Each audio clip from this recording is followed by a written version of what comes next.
ठीक है। तो ये किडनी का जो स्ट्रक्चर है, वो जो किडनी की यूनिट है, स्ट्रक्चरल यूनिट, उसे कहा जाता है नेफ्रॉन।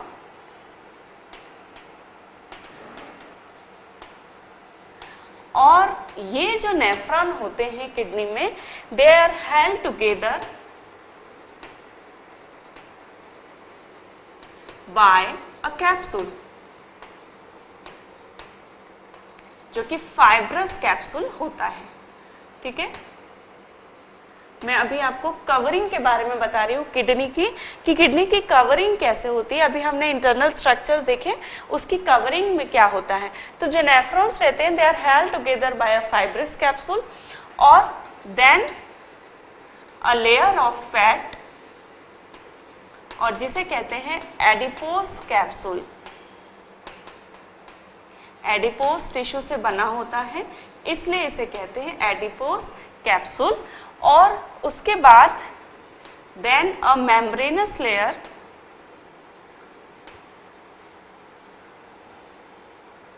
जिसे कहा जाता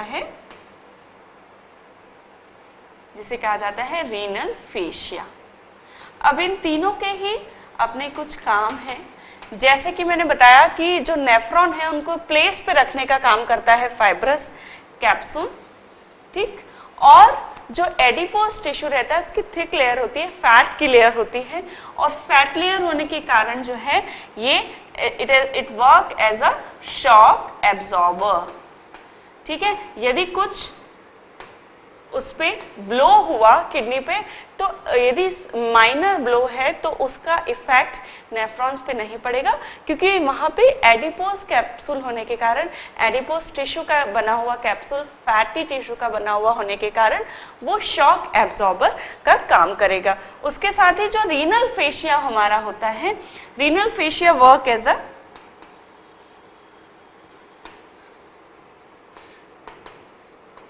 वो क्या करता है कि एब्डोमिनल कैविटी में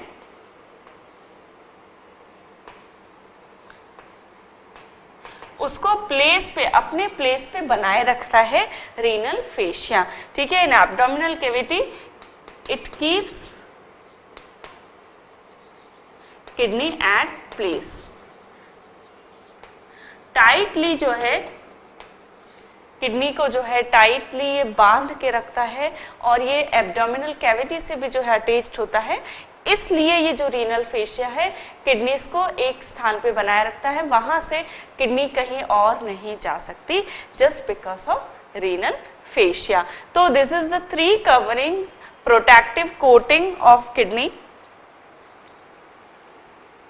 These are protective coating of kidney। ठीक है, तो ये जो पॉइंट्स हैं ये आप नोट करें कि इसकी प्रोटेक्टिव कोटिंग क्या क्या होती है किडनी की।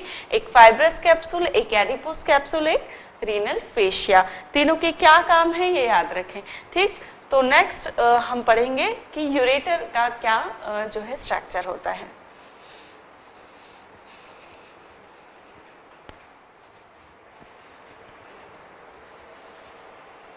नाउ हम देखेंगे कि यूरेटर जो है वो कैसा होता है। ठीक है, किडनी देख ली हमने, यूरेटर जो है उसका स्ट्रक्चर जो है वो हम देखेंगे। ठीक है, तो यूरेटर का जो स्ट्रक्चर है, यूरेटर जो है वो कैसा होता है, पेल्विस, रीनल पेल्विस से एक ट्यूब फॉर्म होती है, it emerge from the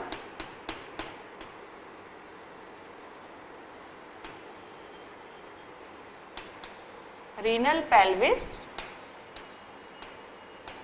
and it is whitish, white in colour होती है और स्लैंडर ट्यूब होती है, स्लैंडर ट्यूब। ठीक है, it is lined by transitional epithelium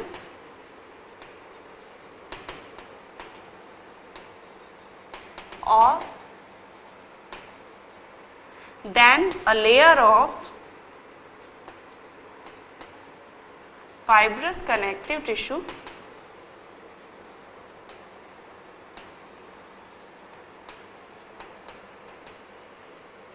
ठीक। तो यूरेटर जो है रीनल पेल्विस से फॉर्म होता है, वाइट कलर की स्लेंडर ट्यूब होती है और इसकी लंबाई जो है वो करीब होती है 28 सेंटीमीटर। 28 सेंटीमीटर जो है इसकी लंबाई होती है यूरेटर की। ठीक है, यूरेटर की लंबाई हम क्यों नाप रहे हैं, क्योंकि समटाइम क्या होता है कि ब्लैडर से यूरेटर में एक ट्यूब को ले जाते हैं, ठीक है, और उस ट्यूब को जो है पेल्विस तक ले जाया जाता है कभी कभी। तो वो ट्यूब की लंबाई जो है, यदि हमें इसकी लंबाई पता हो तो वो हम इजीली जो है इंसर्ट कर सकते हैं। ठीक है, तो ये जो है 28 सेंटीमीटर लॉन्ग होते हैं यूरेटर और दोनों साइड से जो है रीनल पेल्विस से 1 पेयर ऑफ यूरेटर होता है। रीनल पेल्विस से दोनों किडनी से निकलते हैं और वाइट कलर के और स्लेंडर ट्यूब होती है और ट्रांजिशनल एपिथेलियम जो है, ट्रांजिशन एपिथेलियम से ये कवर्ड होती है, लेयर होती है उसके अंदर, और उसके बाद फाइब्रस कनेक्टिव टिश्यू की जो है लेयर होती है। ओके, और जो हमारे एपिथेलियम और फाइब्रस कनेक्टिव टिश्यू है उसके बीच जो है एक मसल लेयर रहती है, then a layer of muscle. ठीक है, तो ये मसल जो है, इसके मसल लेयर होने के कारण वो एक्सपेंशन जो है इसमें हो पाता है यूरेटर में। ठीक, तो दिस इज द उसका इंटरनल स्ट्रक्चर होता है यूरेटर का।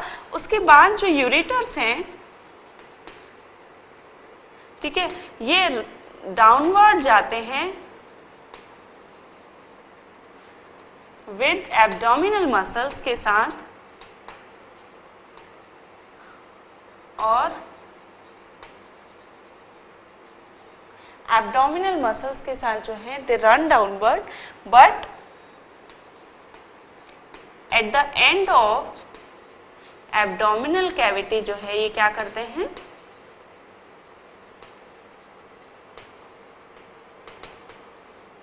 दे बैंड डाउनवर्ड, दे बैंड इनवर्ड, अंदर की तरफ जो है ये बैंड होते हैं कैविटी, दे बैंड इनवर्ड और ये क्या होते हैं, they get open into the back wall of bladder. जो ब्लैडर की बैक वॉल होती है, पीछे की तरफ की वॉल होती है, वहां से ये एंट्री लेते हैं।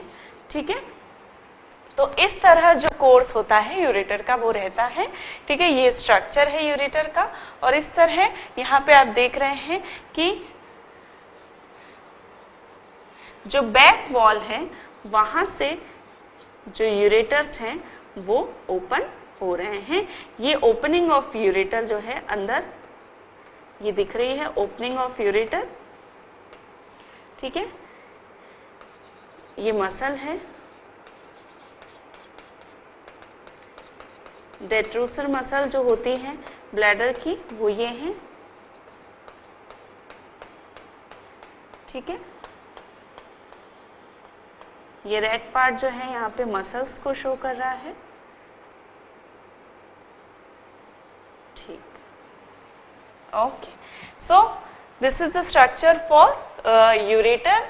नाउ हम समझेंगे कि ब्लैडर जो है उसका स्ट्रक्चर कैसा होता है। नाउ अब हम समझेंगे कि ब्लैडर, यूरिनरी ब्लैडर का स्ट्रक्चर जो है कैसा होता है।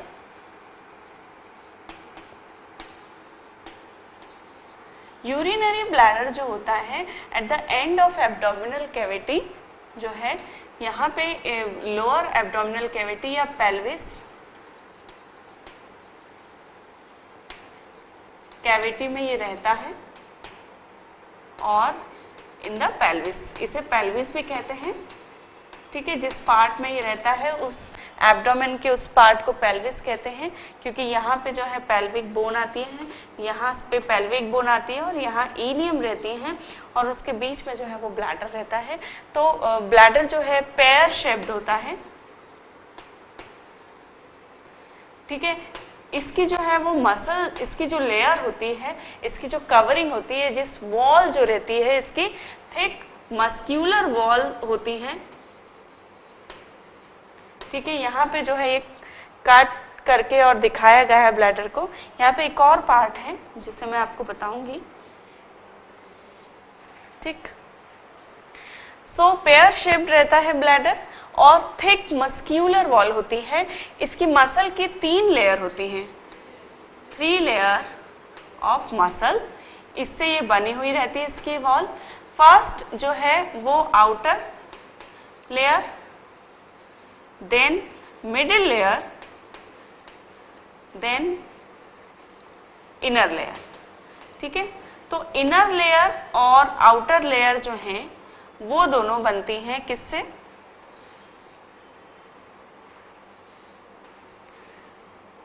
लॉन्गिट्यूडिनल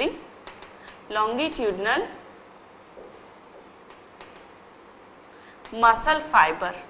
जो मसल के फाइबर होते हैं वो लॉन्गिट्यूडिनल होते हैं और जो इनर रहती है उसके सर्क्यूलर मसल फाइबर्स रहते हैं, ठीक है। तो इसकी 3 लेयर है, इनर और आउटर लेयर जो होती हैं इसकी, ठीक है। यहाँ पे यदि हम बनाएं, ठीक है, तो इनर जो लेयर है ग्रीन से मैं डिनोट कर रही हूं, तो इनर और ये हो गई आउटर लेयर, ये हो गई इनर लेयर और ये हो गई मिडिल लेयर, ठीक है।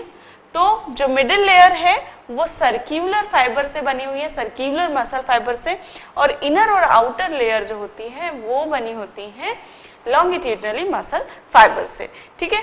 तो ये जो मसल होती है इसके कारण इसकी जो वॉल होती है वो डिस्टेंडेबल होती है, एक्सटेंडेबल होती है, एक्सपैंडेबल होती है, ठीक है। The wall is bladder wall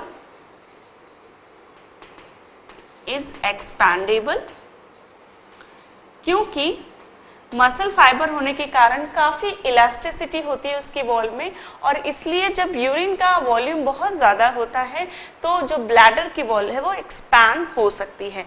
और इसकी मसल को जो है डेट्रूसर मसल कहते हैं।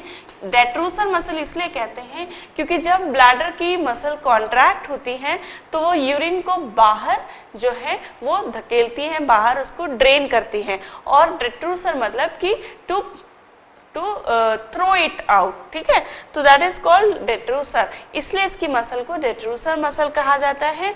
और इसकी जो कैपेसिटी होती है ब्लैडर की वो होती है 700 to 800 ml of urine,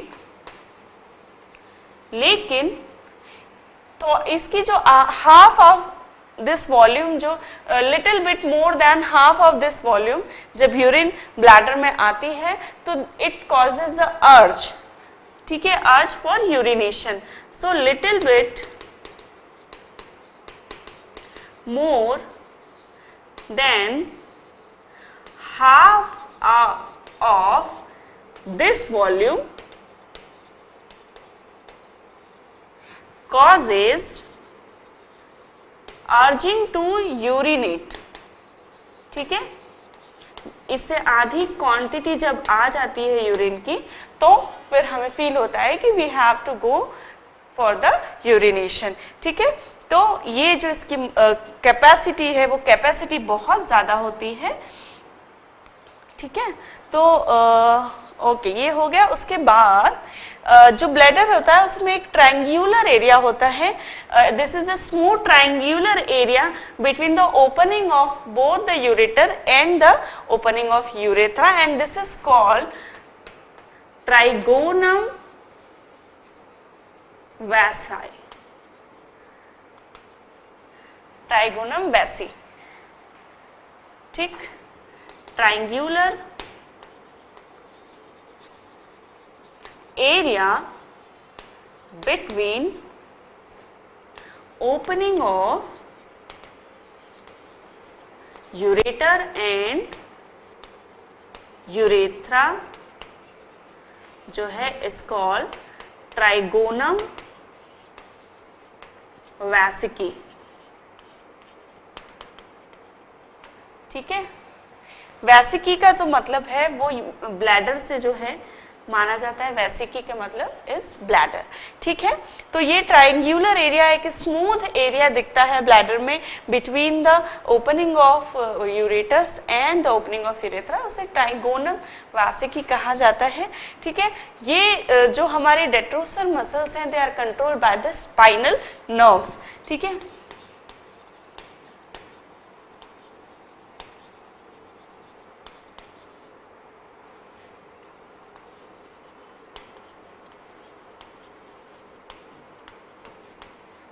spinal nerve, okay, ठीक है, ये देखा हमने। उसके बाद जो मैंने आपको बताया था कि स्फिंक्टर्स होते हैं हमारे नेक ऑफ ब्लैडर में, स्फिंक्टर्स होते हैं, ठीक है, ओके। सो ये जो स्फिंक्टर होते हैं हमारे ब्लैडर में, ओके, ठीक है। तो इतना हमने पढ़ा, ब्लैडर का स्ट्रक्चर, मसल्स पढ़ी, उसकी कैपेसिटी पढ़ी, ठीक है। एक्सपैंडेबल होते हैं, जो यूरिनरी ब्लैडर होता है वो एक्सपैंडेबल होता है। देन जो ब्लैडर होता है गिव्स ओपनिंग फॉर यूरेथ्रा, और ये जो यूरेथ्रा होता है नेक ऑफ ब्लैडर से ओपन होता है, ठीक है, नेक ऑफ ब्लैडर। यहां आप देख रहे हैं, तो इस एरिया को जो है, इस एरिया को कहा गया है नेक ऑफ ब्लैडर, ठीक। तो जो नेक ऑफ ब्लैडर होता है, वहां से यूरेथ्रा की ओपनिंग होती है, और उस ओपनिंग पे क्या होता है, स्फिंक्टर्स होते हैं। तो at neck of bladder there is 2 rings of muscle, और इस मसल को कहते हैं स्फिंक्टर्स। ये जो स्फिंक्टर्स होती हैं, ये 2 टाइप की होती हैं, इंटरनल और एक्सटर्नल। जो इंटरनल स्फिंक्टर होती हैं वो इनवॉलेंट्री होती हैं, उस पे हमारा जोर नहीं चलता, और जो एक्सटर्नल होती हैं वो वॉलंटरी होती हैं, ठीक है। यदि जो है if we urge to urinate, और जो है if we can go for the urination, then we can just control for some time just because of this external sphincter, because this is the voluntary sphincter, or there is a control, जो external sphincter होती है, it is controlled by the cortex, ठीक है, cortex of brain, cerebral cortex, ठीक है।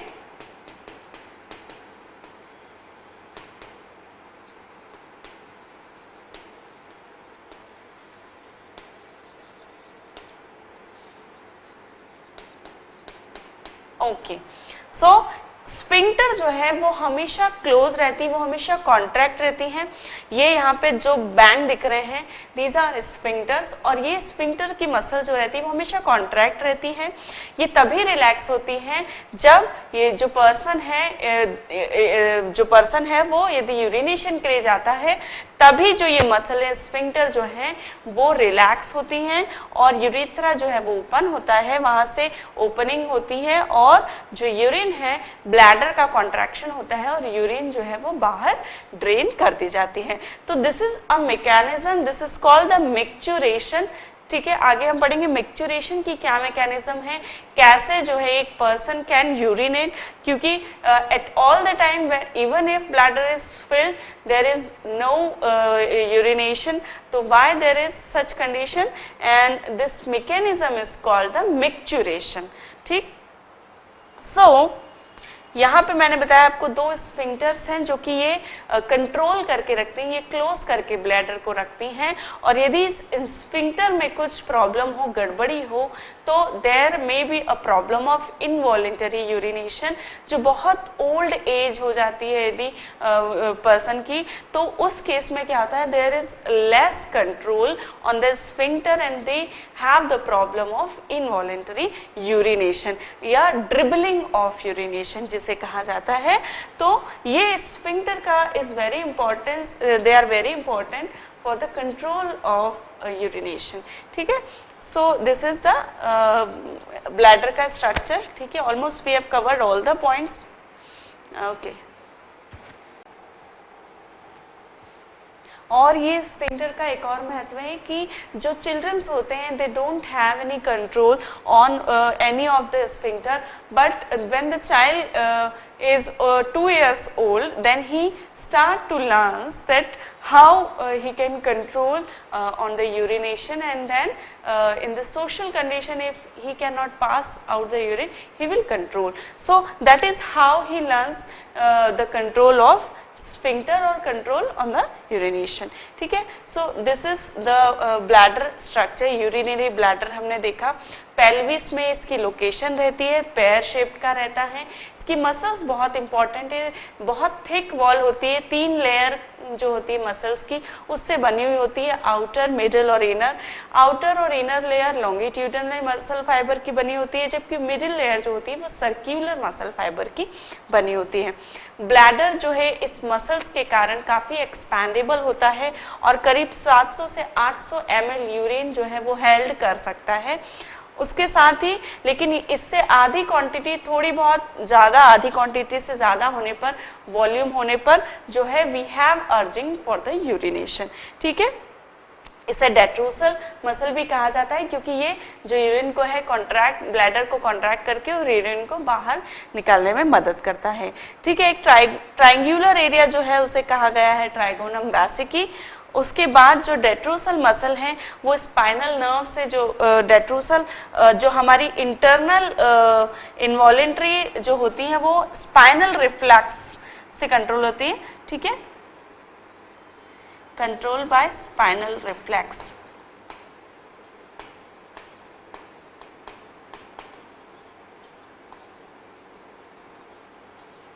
ठीक है, now जो यूरिनरी ब्लैडर होता है it gives the opening to urethra from the neck of bladder. यहाँ से जो है नेक ऑफ ब्लैडर से यूरेथ्रा ओपन होता है और उस जंक्शन पे 2 रिंग्स होते हैं मसल्स के जिन्हें स्फिंक्टर कहा गया है, और स्फिंक्टर का काम ये है कि वो हमेशा ब्लैडर को क्लोज करके रखता है। ठीक है, और जिससे यूरिन तभी पास होती है जब वो स्फिंक्टर रिलैक्सेस होते हैं, और इसमें 2 स्फिंक्टर है, इंटरनल और एक्सटर्नल, और ये जो पूरी प्रोसेस होती है वो सेरिब्रल कॉर्टेक्स से जो है कंट्रोल होती है। मैच्योरेशन की जो पूरी प्रोसेस है वो सेरिब्रल कॉर्टेक्स से जो है प्रोसेस होती है, जिसमें कि इंटरनल स्फिंक्टर रिलैक्स होती है, फिर एक्सटर्नल स्फिंक्टर रिलैक्स होती है, ब्लैडर की मसल कॉन्ट्रैक्ट होती है। तो this all is controlled by the cerebral cortex से जो है ये कंट्रोल होता है। ठीक है, ओके, ठीक है, सेरिब्रल कॉर्टेक्स से जो पूरी प्रोसेस है वो कंट्रोल होती है। इंटरनल स्फिंक्टर जो है वो स्पाइनल रिफ्लेक्स से कंट्रोल होता है। ठीक है, तो इस प्रकार ये ब्लैडर का स्ट्रक्चर है। अब आगे जो है हम पढ़ेंगे यूरेथ्रा का जो स्ट्रक्चर है वो कैसा होता है। ओके फ्रेंड्स, तो नाउ हमने पढ़ लिया है यूरेटर और urinary bladder. Now we will come to the next part of excretory system, that is urethra. Urethra जो है बहुत इंपॉर्टेंट है क्योंकि यूरेथ्रा से ही जो एक्सक्रीशन होता है ह्यूमन में, यूरेथ्रा से ही यूरिन का एक्सक्रीशन किया जाता है। तो it is open from neck of bladder. ठीक है, और ये जो है मेल और फीमेल दोनों में यूरेथ्रा जो है इसका अलग अलग स्ट्रक्चर होता है। ठीक है, यहाँ पे आप डिफरेंस भी समझ सकते हैं और स्ट्रक्चर भी समझ सकते हैं। जो फीमेल्स होती हैं उसमें बहुत शॉर्ट होता है यूरेथ्रा, सिर्फ 2 से 3 सेंटीमीटर होता है और ओपन एज यूरिनरी एपर्चर। ठीक है, जबकि जो मेल्स होते हैं उनमें ये यूरेथ्रा काफ़ी लॉन्ग होता है, इसकी 20 सेंटीमीटर के करीब जो है ये लंबा होता है और it opens into urogenital aperture.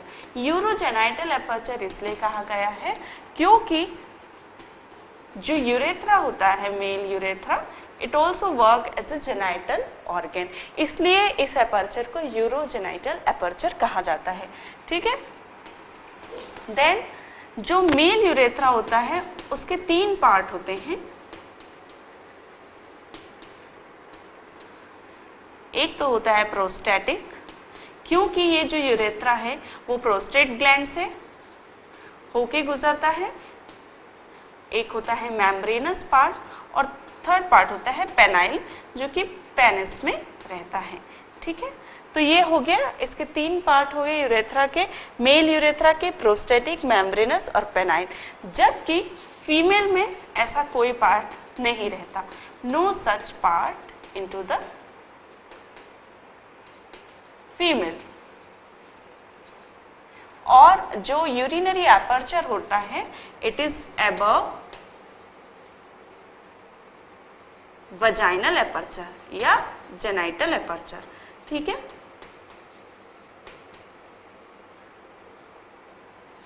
ठीक है, तो जो यूरिनरी एपर्चर होता है वो वजाइना के ऊपर जो एक स्मॉल जो ओपनिंग रहती है उसको कहते हैं यूरिनरी एपर्चर। जबकि जो मेल्स होते हैं उसमें यूरो और जेनाइटल एपर्चर एक ही होता है, इसलिए उसे यूरो जेनाइटल एपर्चर कहा गया है। ठीक है, ओके, सो यहाँ पे जो है मेल्स में ओके, सो मेल्स में जो यूरिन है वो एंड स्पर्मेटिक फ्लूइड दोनों ही यूरेथ्रा से पास होते हैं, जबकि फीमेल्स जो रहती हैं, फीमेल्स में ओनली यूरिन पास होती है, only urine passes from urethra. ठीक है, जो फीमेल्स रहती है उसमें जो यूरेथ्रा रहता है बहुत शॉर्ट रहता है, और इसका कारण ये है कि जो फीमेल्स रहती है उसमें urine infection, urinary tract infection, जिसमें यूरेथ्रा, ब्लैडर और यूरेटर्स आते हैं, उनका इन्फेक्शन बहुत जल्दी फीमेल्स में होता है, क्योंकि शॉर्ट होने के कारण जो इन्फेक्शन है वो जल्दी एंटर कर जाता है यूरिनरी सिस्टम में। और साथ ही जो यूरिनरी एपर्चर होता है वो एनल एपर्चर के भी काफ़ी क्लोज होता है, और इसके कारण वहाँ से बैक्टीरियल इन्फेक्शन होने के भी चांसेस फीमेल में ज़्यादा होते हैं। इसलिए जो फीमेल्स हैं उनको यूटीआई मतलब कि यूरिनरी ट्रैक्ट इन्फेक्शन बहुत जल्दी हो जाता है। ठीक है, so this is the urethra of male and female. उसमें ये डिफरेंसेस हैं वो आपको आ सकते हैं। तो फीमेल और मेल दोनों यूरेथ्रा जो है वो डिफरेंट होते हैं, और ठीक है, so this is the all about urethra. ठीक है, यूरेथ्रा में जो है यूरेथ्रल स्फिंक्टर रहती है, so there is a sphincter which is called urethral sphincter, urethra की ओपनिंग पे रहती है, और ये स्फिंक्टर जो है हमेशा उसको क्लोज रखती है यूरेथ्रा को, और open only at the time of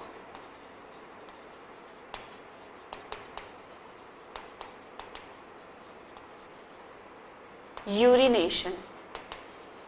okay, so okay,